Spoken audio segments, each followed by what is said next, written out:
In the 15 years that I've been a podcaster, I've used many different kinds of formats. Daily and weekly shows, long-form interviews, unscripted improv, monthly magazine style. None of them have stuck with me as anything I'd like to continue using long-term. Now, I've noticed the popularity of seasonal podcasting, from shows like Serial and the rise of true crime podcasts. And I decided to experiment with seasonal podcasting and dedicate each season to ideas that I've had swimming around in my head for 30 years or so. And once I committed to this idea, I found it remarkably liberating. So much so that I was able to produce a 12-episode season in a matter of weeks. And to my delight, this has been the most popular in terms of downloads, unique listeners, and fan engagement that I've had in quite some time. This has led me to believe that this is where I should have been all along, and I'm going to continue making seasons of my show from this point forward. Now, with that said, I've got some observations that I'd like to share with you about why this switch to seasonal podcasting was a natural fit for me, and why I think it'll work for you. First, I found that they were much easier to outline. One of the first decisions that I made was how many episodes I wanted to make in the season, and I originally thought 10 would be sufficient, but after a little bit of thought, I decided 12 would be more appropriate, because in the first week I dropped 3 episodes right off the bat, and then let the next 9 come out weekly. And once I made that decision, I was able to give a topic to each episode, write a draft, and then edit it down. Because I was able to do this first, I was able to write scripts for all 12 episodes in about 10 days. This was a much better process for me than the grind of write, produce, and distribute every 3 to 4 days. Next, there's a beginning, a middle, and an end. A season of a podcast is a lot like the season of a TV show. You're telling a story that arcs over the period of several weeks. In the case of this season of my podcast, I spent those first 3 weeks establishing the character called This Pirate. And then over the following weeks, I revealed more and more of him until we get to the last episode, which was a callback to the first episode and a nice ending to the season. The first-person narrative of This Pirate made the writing really easy for me, but as I move into the next season of the podcast and into a third-person narrative, it's going to be really important for me to tell a complete story with a beginning, a middle, and an end. Next, you can explore a variety of ideas. The next season of my podcast will be a continuation of the This Pirate storyline, but I have other ideas for future seasons, one of which has been in my head since 1989, and 3 others that have been there since 1999. Now, these are fictional, and they'll require more resources than just talking into a microphone. Nevertheless, the switch to seasonal podcasting has lit a fire under me to start writing these stories and put them out in the world in a way that I've never had the ability to do before.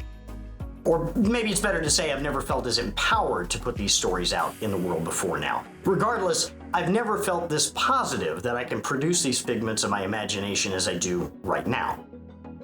One thing I can definitely tell you about seasonal podcasting is that it's less taxing to me than a daily or weekly podcast, which is a Sisyphean effort of prep, outline, write, produce, distribute, repeat. And it's almost too much for one person to do.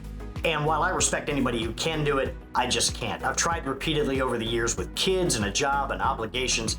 It's just too much for me.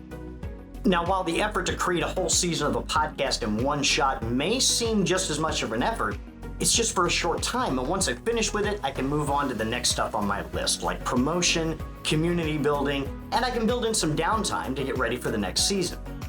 The weekly grind creates anxiety for me, and when I have that anxiety, I just can't perform consistently. I'd rather be anxiety-free and be consistent than be bouncing the walls and producing a hit-or-miss podcast.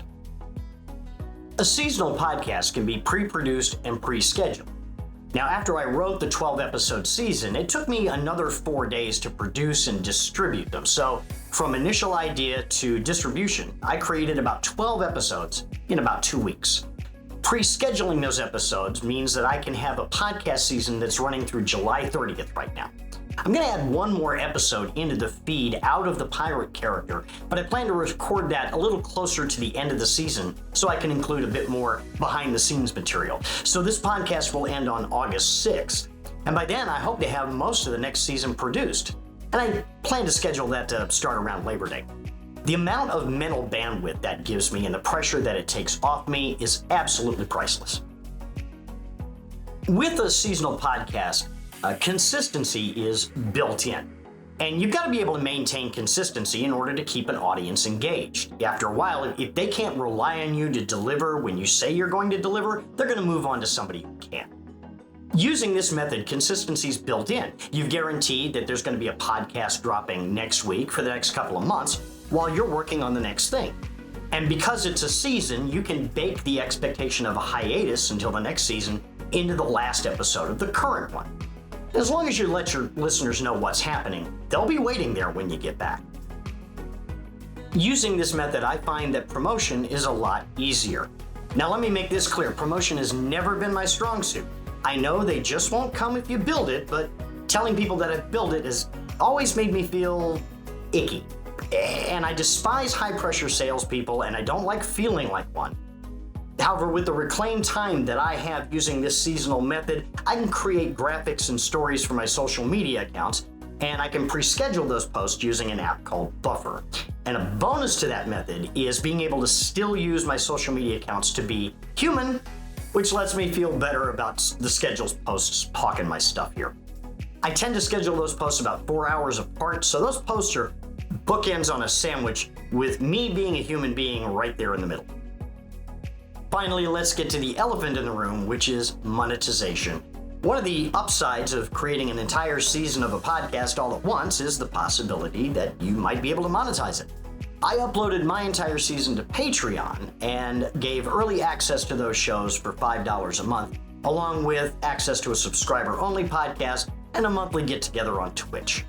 Now, because this is a new way of doing things, I've got to admit the Patreon thing hasn't started working yet, but I think that'll take hold because the podcast is still growing.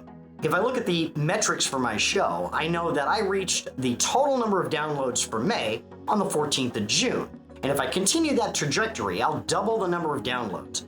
And if that trajectory holds, I'll be able to continue outperforming the previous month.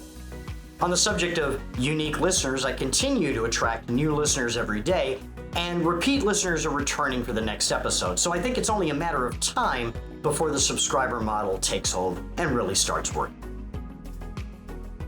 Now, of course, your mileage may vary, but for me, this switch to seasonal podcasting has been the best decision that I've made for my creative work since I started creating audio for the internet back in 1999. So I would say to you that if you have a day job, if you have family, kids, obligations, or if you want to start a podcast but you don't think the daily or weekly grind is for you, I would strongly suggest seasonal podcasting.